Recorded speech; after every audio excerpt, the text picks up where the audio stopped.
بنگال کی تاریخ میں 19ویں صدی کو ایک خاص مقام حاصل رہا ہے. یہی وہ صدی ہے جس میں بنگال میں ایک سے بڑھ کر ایک ایسی شخصیات پیدا ہوئیں جنہوں نے محض بنگال ہی نہیں بلکہ پورے ہندوستان کو دنیا کی نظروں میں بلندی عطا کی. ادب، موسیقی، سائنس، تعلیم اور سماجی کام کاج سمیت بہت سے شعبوں میں ایسی عظیم الشان شخصیات ہوئیں جنہوں نے بنگال کو ملک کے باقی حصوں سے زیادہ ترقی عطا کی. بنگال کے ادب اور موسیقی کے شعبے میں جس وقت گرودیو رابندر ناتھ ٹیگور سورج کی مانند چمک رہے تھے، اسی وقت بنگال کے بردوان ضلع کے چرولیا گاؤں میں ایک ایسا شخص پیدا ہوا جس کا نام تھا نظر الاسلام. بنگال میں اس دوران بہت سارے شاعر، نغمہ نگار اور موسیقار ہوئے، لیکن جو مقام رابندر ناتھ ٹھاکر اور نظر الاسلام کو حاصل ہے وہ کسی کو نہیں مل سکا. صرف گنتی کے لحاظ سے ہی اگر پرکھا جائے تو رابندر ناتھ نے اپنی پوری زندگی میں کئی ناول، نظمیں، کہانیاں اور مضامین کے علاوہ کل 2230 گیت لکھے اور ان کی طرزیں بنائیں. اور وہیں نظر الاسلام نے بھی اپنی مختصر سی 22 سالہ زندگی میں کئی ناول، مضامین اور نظموں کے علاوہ تقریباً 2500 گیت لکھے اور انہیں موسیقی بھی دی.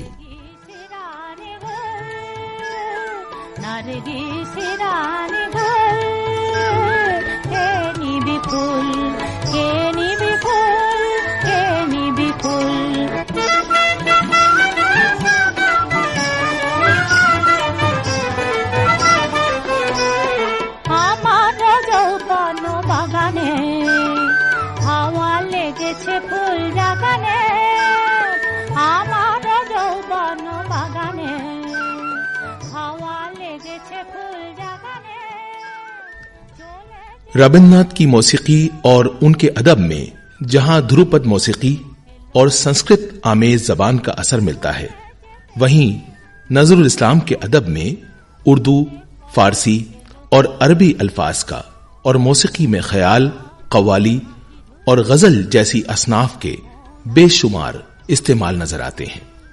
مگر نظر الاسلام محض ایک گیتکار اور موسیقار ہی نہیں تھے، بلکہ وہ ایک شاعر، ادیب اور ایک بہت اچھے مدیر بھی تھے.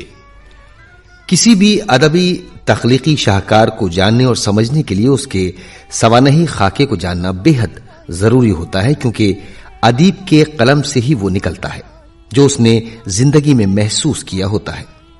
نظر الاسلام کی پیدائش مغربی بنگال کے بردوان ضلع کے چرولیا نامی ایک چھوٹے سے گاؤں میں ایک بہت ہی غریب خاندان میں ہوئی تھی. نظر الاسلام کے والد قاضی فقیر احمد صاحب اسی گاؤں کی مسجد میں امام ہوا کرتے تھے. بچپن سے ہی نظر الاسلام کا تعلیم کی جانب کافی رجحان تھا، جس کی وجہ سے انہیں مدرسے میں داخل کر دیا گیا. لیکن قسمت نے محض 10 سال کی عمر میں ہی ان کے سر سے باپ کا شفیق سایہ چھین لیا. چونکہ ان کے کنبے میں اور کوئی دوسرا کمانے والا نہیں تھا، لہذا وہ اس چھوٹی سی عمر میں ہی پڑھائی چھوڑ کر فکر معاش میں لگ گئے. چھوٹے سے نظر الاسلام پہلے اپنے ہی مدرسے میں اساتذہ کے کام کاج میں ہاتھ بٹانے لگے اور ساتھ ہی ساتھ وہ مسجد میں مؤذن بھی ہو گئے. ان کے گاؤں میں انہی کے چچا کی ایک ڈرامے کی ٹولی تھی جو ہندو مذہبی کہانیوں پر مبنی ناٹک پیش کیا کرتی تھی. نظر الاسلام کو یہ کام بہت پسند آیا اور وہ اس ٹولی میں گیت لکھنے اور گانے کا بھی کام کرنے لگے.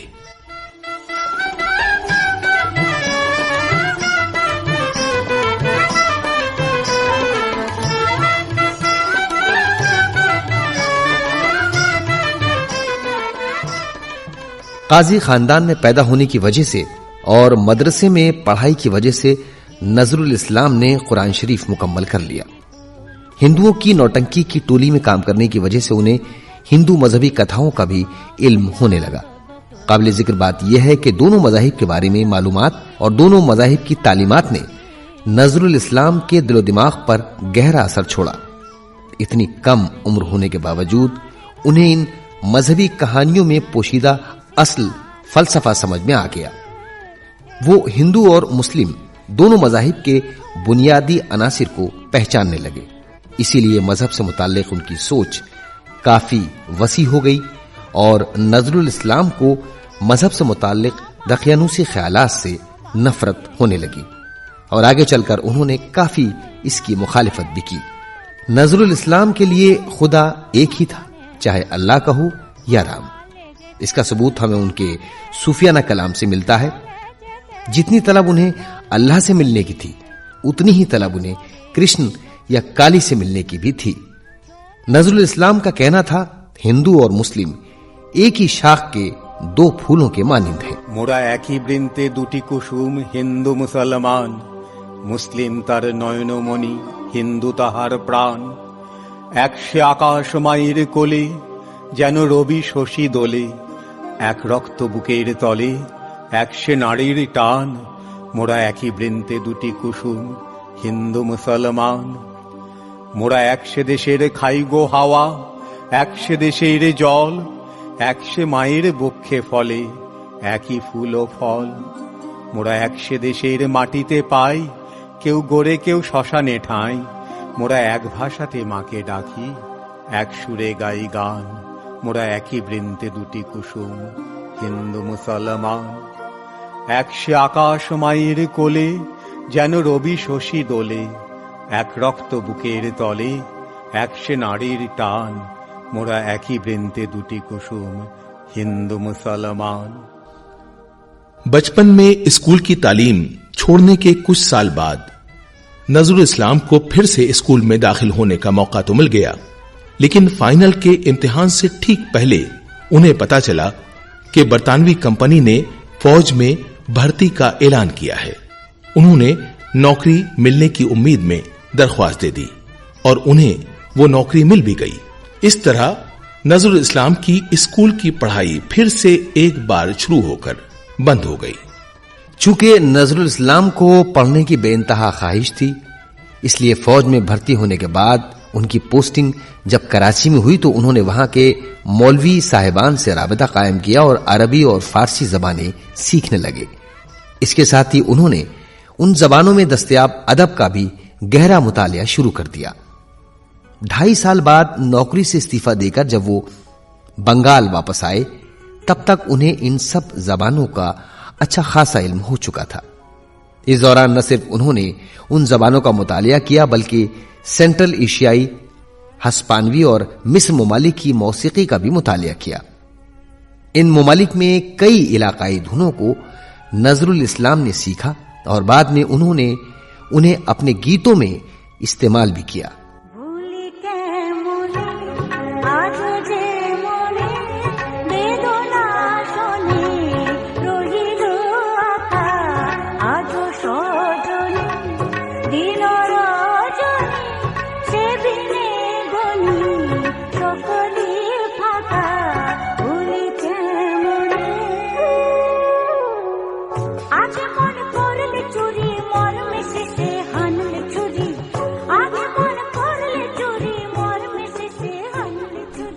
काजी नजरुल इस्लाम की स्कूली तालीम बाकायदा तौर पर शायद नामुकम्मल ही रही, लेकिन इंसानी जिंदगी से उन्होंने जो तालीम हासिल की उसका कोई सानी नहीं था, जिसकी झलक हमें बारहा उनकी बेहतरीन तख्लीकात में नजर आ जाती है।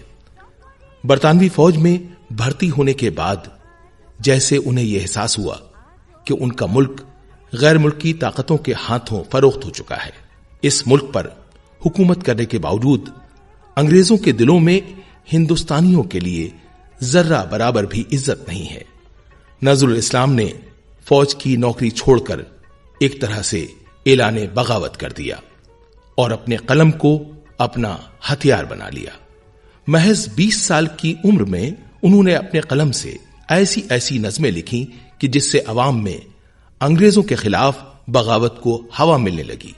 उनकी जोशीली तहरीरों ने बंगाल के नौजवानों में एक नई रूह फूंक दी और उन नौजवानों का खून खौलने लगा।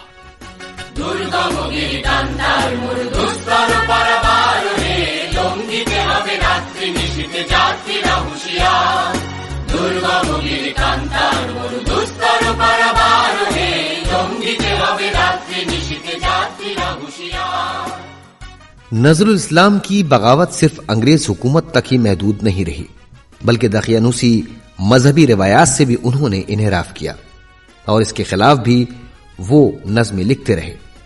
20 साल की उम्र में फौज की नौकरी छोड़कर जब वो बंगाल वापस आए तो उन्हें बांग्ला मुस्लिम साहित्य पत्रिका यानी कि बंगाली मुस्लिम अदबी मैगजीन में बहैसियत सहाफ़ी मुलाजमत मिल गई और सहाफत के जरिए उन्होंने समाजी बुराइयों और अंग्रेज हुकूमत के खिलाफ अपनी जंग जारी रखी। इस तरह वो अंग्रेज हुकूमत और समाज के ठेकेदार दोनों की नजरों में खटकने लगे। नजरुल इस्लाम सब कुछ जानते हुए भी हालात से बेखौफ रहे और उन्होंने खुद को बागी बताते हुए विद्रोही उन्वान से एक नज्म लिखी जिसने बंगाल के मजहबी समाज को और अंग्रेज हुकूमत को झंझोड़ के रख दिया। বলো বীর, বলো উন্নত মম শির, শির নেহারি আমারি নত শির ওই শিখর হিমাদ্রির।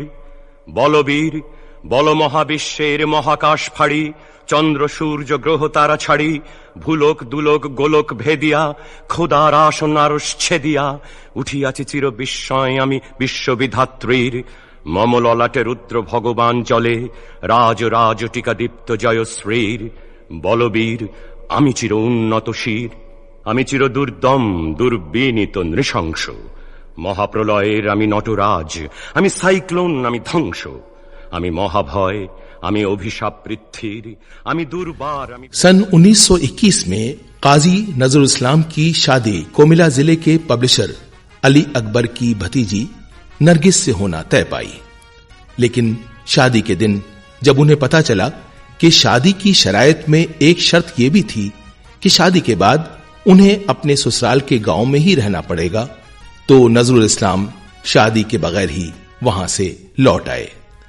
इस दौरान कोमिला में उनकी मुलाकात ब्रह्मो समाज की एक लड़की प्रोमिला से हुई और कुछ ही दिनों के बाद उन्होंने प्रोमिला से शादी कर ली। इस शादी की वजह से दोनों ही मजाहिब के लोग उनसे काफी नाराज हो गए और नजरुल इस्लाम को बहुत खरी खोटी सुनना पड़ी। लेकिन नजरुल इस्लाम ने इसका जवाब अपनी नज्म से दिया जिसका उन्वान था अमार कैफियत, यानी हमारी कैफियत। বর্তমানের কবি আমি ভাই, ভবিষ্যতের নই নবী, কবি ও অকবি যাহা বল মোরে, মুখ বুঝে তাই সই সবই। কেহ বলে তুমি ভবিষ্যতে যে ঠাঁই পাবে কবি ভবির সাথে হে, যেমন বেরোয় রবির হাতে সে চিরকেলে বাণী কই কবি। দূষিছে সবাই আমি তবু গাই শুধু প্রভাতের ভৈরবী। सन 1922 में नजरुल इस्लाम ने एक रिसाला निकाला जिसका नाम था धूमकेतु। उनकी लिखी विद्रोही नज्म कांग्रेस की अदम ताउन तहरीक के वक्त पर ही शाये हुई, जिससे अंग्रेज हुकूमत नजरुल इस्लाम पर नजर रखने लगी। धूमकेतु में उन्होंने एक और नज्म आनंदो मोईर आगमोने यानी कि खुशियों की आमद के उन्वान से लिखी। ये नज्म उस वक्त की सियासी सूरत हाल पर एक जबरदस्त तंज थी। इस नज्म को बुनियाद बनाकर अंग्रेजों ने आवाम के जज्बात को भड़काने और उन्हें बगावत पर उकसाने के जुर्म में उन्हें 22 सितंबर सन 1922 में कैद कर लिया। 14 अप्रैल सन 1923 तक उन्हें अलीपुर की जेल में रखा गया। उसके बाद नजरुल इस्लाम को हुगली जेल भेज दिया गया। जेल में रहते हुए नजरुल इस्लाम ने इंतजामिया के बुरे सलूक के खिलाफ 40 दिन की भूख हड़ताल कर दी। तकरीबन 30 दिन के बाद इंतजामिया की मुदाखलत से नजरुल इस्लाम को भूख हड़ताल खत्म करनी पड़ी। काजी नजरुल इस्लाम दिसंबर 1923 में बिलाखिर जेल से रिहा हुए। 1.5 साल से भी ज्यादा कैद के दौरान उन्होंने कई इनकलाबी नज़में और गीत लिखे जिन्हें अंग्रेज हुकूमत ने जब्त कर लिया। नजरुल इस्लाम इस दौरान बंगाल में बगावत की अलामत बनकर उभरे।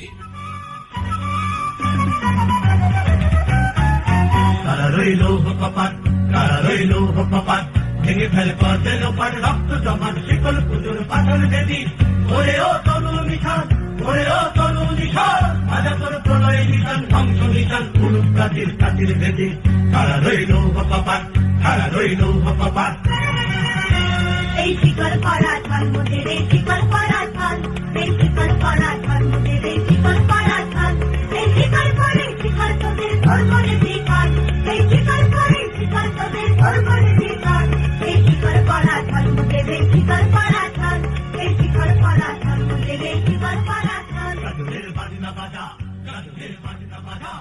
जेल से निकलने के बाद वो बाकायदा तौर पर सियासत में आ गए और कांग्रेस की बंगाल शाख में शामिल हो गए, लेकिन वहां भी उन्हें कांग्रेस के तौर तरीकों पर एतराज था।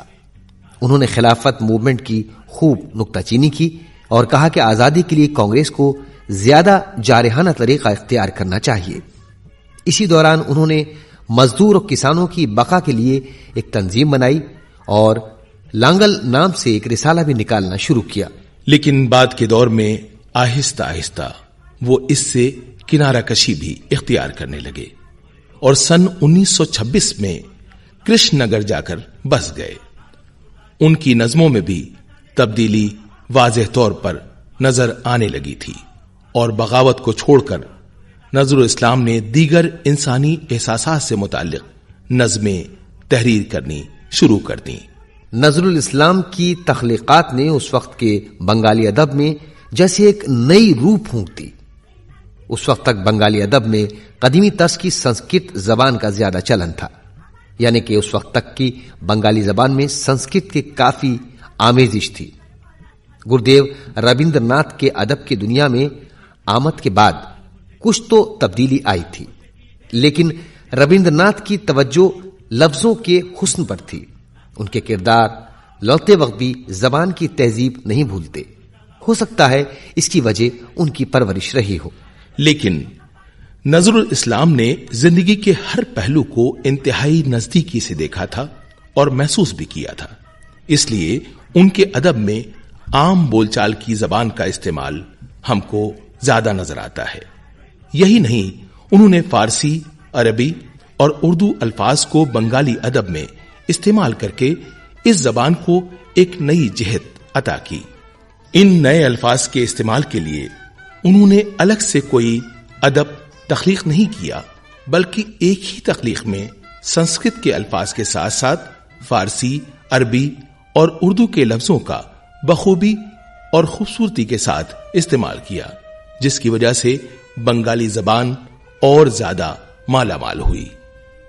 বিরহের গুল বাগে মোর ভুল করে আজ ফুটলো কি বকুল বিরহের গুল বাগে মোর ভুল করে আজ ফুটলো কি বকুল বেলায় কুঞ্জ বিথি মুঞ্জরিতে এলে কি বুলবুল বেলায় কুঞ্জ বিথি মুঞ্জরিতে এলে কি বুলবুল এলে কি পথ ভুলে মোর আধার রাতে ঘুম ভাঙানো जिस वक्त नजरुल इस्लाम तहरीर और मौसीकी के मैदान में आए, उस वक्त बंगाल में गुरुदेव रविंद्रनाथ अदब और मौसीकी की दुनिया में छाए हुए थे। इसके बावजूद नजरुल इस्लाम के गीत और अदब को बंगाल के अवाम ने खूब सराहा। जहां एक तरफ रविंद्रनाथ टैगोर के गीतों में रिवायती गायकी का तरीका, ध्रुपद, टप्पा, कीर्तन और लोकगीतों में बाउल मौसीकी की धुनों का असर था, वहीं नजरुल इस्लाम के गीतों में ख्याल, ठुमरी, दादरा और गजल जैसी मौसीकी की असनाफ और पदावली, कीर्तन, जात्रा, पाला, लेटू वगैरह देही नाटकों के गीत और झुमुर नीज मुख्तलिफ मजदूर तबके के गीतों की धुनों का असर था। जैसे इस गीत में गजल की झलक और उर्दू लफ्जों का इस्तेमाल नजर आता है। নামে রঙিন প্রেমের গাই গজল হায় অনুরাগের লাল শরাব মোর চোখে ঢালে ঝলমল হায় গুলবাগি। ऐसा भी नहीं है कि नजरुल इस्लाम ने खालिस बंगाली जबान में कुछ नहीं लिखा, बल्कि उनकी खालिस बंगला जबान की तख्लीकात की तादाद कहीं ज्यादा है। जैसे कि ये तख्लीक शुमाली हिंदुस्तानी तर्ज के एक राग पर मबनी है।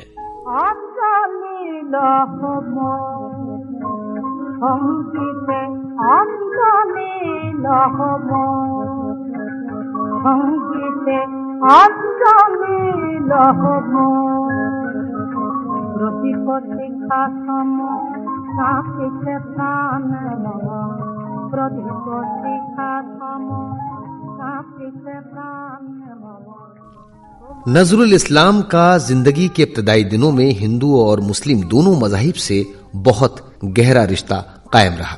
हालांकि उन्हें मजहबी शिद्दत परस्ती से सख्त नफरत थी और वो दिल ही दिल में ऊपर वाले पर यकीन रखते थे। यही वजह है कि वो दिल से सेकुलर थे। नजरुल इस्लाम की सूफियाना तख्लीकात में एक जैसे तासुर नजर आते हैं, फिर चाहे वो हिंदू हो या मुसलमान। आइए सुनते हैं उनका ये कलाम। नाम मोहम्मद बोल रे मोनो, नाम अहमद बोल,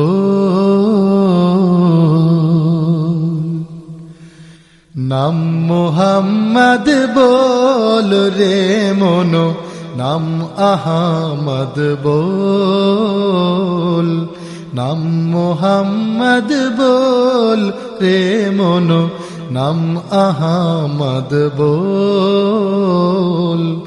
जे नाम निये चाँद सितारा आसमाने खाए दोल दोल दोल, नाम मोहम्मद बोल रे मोनो, नाम अहमद बोल। अब मिसाल के तौर पर आप इस गीत को ही ले लीजिए जिसमें नजरुल इस्लाम ने शिव और कृष्ण दोनों से अकीदत का वालेहाना इजहार किया है। অরুণ কান্তিকে গো যোগী ভিখারি, অরুণ কান্তিকে গো যোগী ভিখারি, নীরবে হেসে দাঁড়াইলে এসে প্রখর। यूं तो काजी नजरुल इस्लाम सन 1976 तक यानी कि 77 बरस की उम्र तक हयात रहे, लेकिन 1942 से उनकी सेहत काफी खराब रहने लगी थी। 1920 से 1942 तक उन्होंने जिंदगी को भरपूर तौर पर जिया था। शादी की और शादीशुदा जिंदगी की जिम्मेदारियों को संभाला, सियासत में आए, जेल गए, सहाफत की, ड्रामे लिखे, नावलें लिखी, नज़में, मजमून, यहां तक कि उस वक्त की फिल्मों के लिए उन्होंने गीत भी लिखे और उनकी मौसीकी भी तरतीब दी, और साथ ही साथ समाज के पसमानदा और दलित तबकों के लिए भी खुलकर काम किया। काबिल जिक्र बात यह है कि इस 22 साल की मुख्तसर सी जिंदगी में नजरुल इस्लाम ने 2600 से ज्यादा गीत लिखे और उन्हें मौसीकी से सजाया। मगर इस हमाजहत शख्सियत और बेइंतहा सलाहियतों के मालिक नजरुल इस्लाम ने जिंदगी में बहुत मुश्किलात का सामना किया। सन 1939 में उनकी अहलिया के जिस्म के आधे हिस्से पर फालिज का असर हो गया, जिस बात से उन्हें काफी तकलीफ पहुंची और उनका इलाज भी काफी महंगा था। इस दौरान एक सानेहा उन पर यह गुजरा कि उनका सबसे बड़ा बेटा उनकी जिंदगी में दागे मफारकत दे गया, और इसके अलावा नजरुल इस्लाम को उस वक्त जबरदस्त धक्का लगा जब सन 1941 में गुरुदेव रविंद्रनाथ ठाकुर भी दुनिया से चले गए। हालांकि यह भी सच है कि कई मामलों में गुरुदेव रविंद्रनाथ टैगोर से उनके इख्तलाफात भी रहे थे, लेकिन नजरुल इस्लाम दिल ही दिन में उन्हें बहुत पसंद करते थे और अपना आइडियल मानते थे। गुरुदेव के इंतकाल के चंद माह के अंदर ही अंदर उनकी कुव्वते गोयाई जाती रही, जिसकी वजह से वो हमेशा गुस्से में रहते थे। सन 1942 के बाद आहिस्ता आहिस्ता उनके दिमाग ने काम करना बंद कर दिया। नजरुल इस्लाम के अहले खाना ने शुरू में उनके इलाज की काफी कोशिशें भी की, लेकिन उनकी तबीयत में कोई बेहतरी नहीं आ सकी। आहिस्ता आहिस्ता उनका खानदान गुमनामी की जिंदगी जीने लगा और उनके बच्चे अपनी जिंदगी को संभालने में मसरूफ हो गए। बाद में उनके चाहने वालों ने रकम इकट्ठी करके उन्हें बैरून मुल्क इलाज के लिए भी भेजा और बैरून मुल्क जाने के बाद मालूम हुआ कि उनको एक नाकाबिले इलाज बीमारी हो चुकी है। सन 1972 में बांग्लादेश की आजादी के बाद वहां की हुकूमत ने हिंदुस्तानी सरकार से गुजारिश की और नजरुल इस्लाम को बांग्लादेश लाकर उन्हें वहां की शहरियत दे दी। 29 अगस्त सन 1976 को मारूफ शायर और अदीब काजी नजरुल इस्लाम ढाके में चल बसे। अपनी एक नज्म में उन्होंने ख्वाहिश जाहिर की थी, जिसके मुताबिक काजी नजरुल इस्लाम को ढाका यूनिवर्सिटी में वाक़े एक मस्जिद के पास ही दफन किया गया।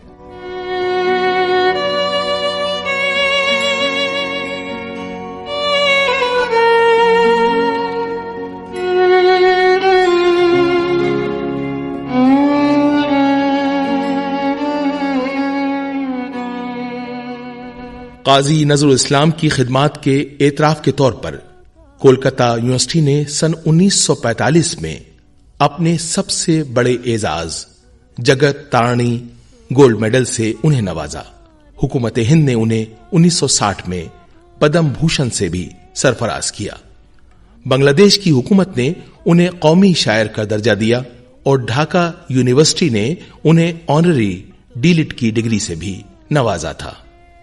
काजी नजरुल इस्लाम ने महज 22 बरस में इतना कुछ लिखा कि उनकी तहरीरें और तख्लीकात कई सदियों तक बंगाल की तहजीब व सकाफत को सींचती रहेंगी और आने वाली नस्लों की रहनुमाई भी करती रहेंगी।